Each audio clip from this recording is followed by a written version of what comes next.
Kaya bossing, kung may oras ka, bukas magkita tayo 4 p.m. sa Cubao.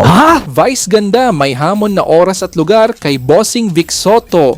Mga kachika, mukhang hindi pa talaga tapos ang usap-usapan tungkol kina Vice Ganda at Bossing Vic Soto.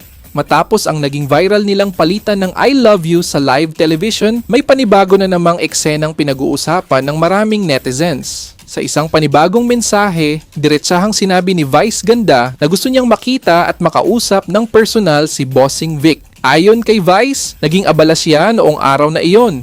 Pero gusto raw niyang magkaroon sila ng pagkakataong magkita, magkumustahan, at magkaroon ng mas malalim na pag-uusap.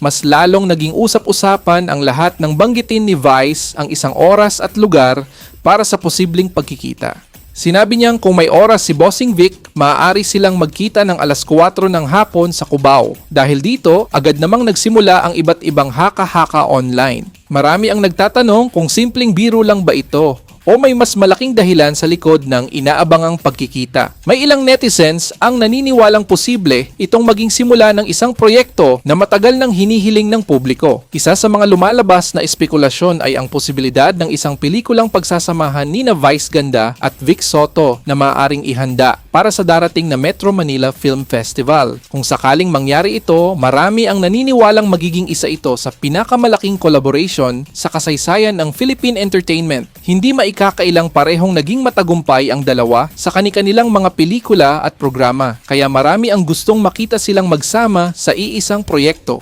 Gayunpaman, mahalagang tandaan na sa ngayon ay wala pang opisyal na kumpirmasyon tungkol sa anumang pelikula o proyekto. Ang mga usapin tungkol sa collaboration ay pawang mga haka-haka pa lamang ng mga netizens at showbiz followers. Sa kabila nito, patuloy pa ring inaabangan ng publiko kung magkakaroon nga ba ng personal na pagkikita ang dalawa at kung ano ang magiging resulta ng kanilang pag-uusap. Kayo naman, ano sa tingin ninyo? Posible kayang mauwi ito sa isang malaking proyekto o isa lamang itong masayang biruan na ikinatuwa ng maraming Pilipino? Ibahagi ang inyong opinyon sa comment section. Huwag kalimutang i-like ang video, mag-subscribe sa channel at i-click ang notification bell para lagi kayong updated sa mga pinakabagong balita at trending na usapan sa mundo ng showbiz.